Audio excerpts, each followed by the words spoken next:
আসসালামু আলাইকুম, welcome to my mini blog. আজ আমরা আপনাদের সাথে শেয়ার করব আমাদের স্বপ্নের বাড়ি কেনার গল্পটা।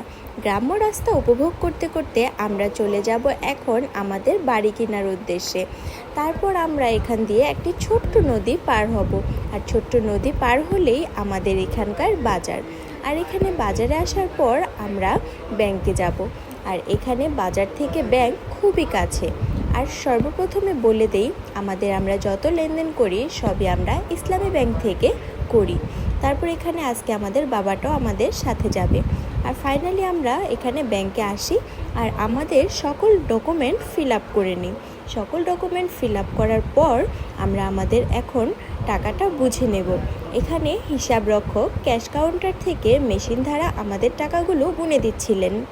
টাকাগুলো মেশিন দিয়ে গুনে দেওয়ার কারণ হলো যাতে করে কোনো ধরনের লেনদেনের সমস্যা না হয়। তারপর হিসাবরক্ষক এখানে টাকা গুনে দেওয়ার পরেও আমরা আমাদের টাকাগুলো আবার গুনে নিই। গুনে নেওয়ার পর এখানে আমরা ফাইনালি আমাদের স্বপ্নের বাড়ি দেখতে আসলাম। এখানে ছিল বিভিন্ন ডিজাইনের বাড়ি, আর বিভিন্ন ডিজাইনের বাড়ি দেখতে আমার খুব ভালো লেগেছে। প্রতিটা বাড়ি ছিল খুবই সুন্দর।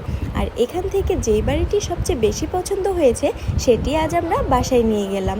আর বাসায় নিয়ে যাওয়ার পর এখানে বাড়ির কাজ চলছে এখন। স্বপ্নের বাড়ি বলে কথা, সুন্দর না হলে কি চলে বলেন তো? আর বাড়ির ফাইনাল লুকটা আপনাদেরকে দেখাবো অন্য কোনো ভিডিওতে।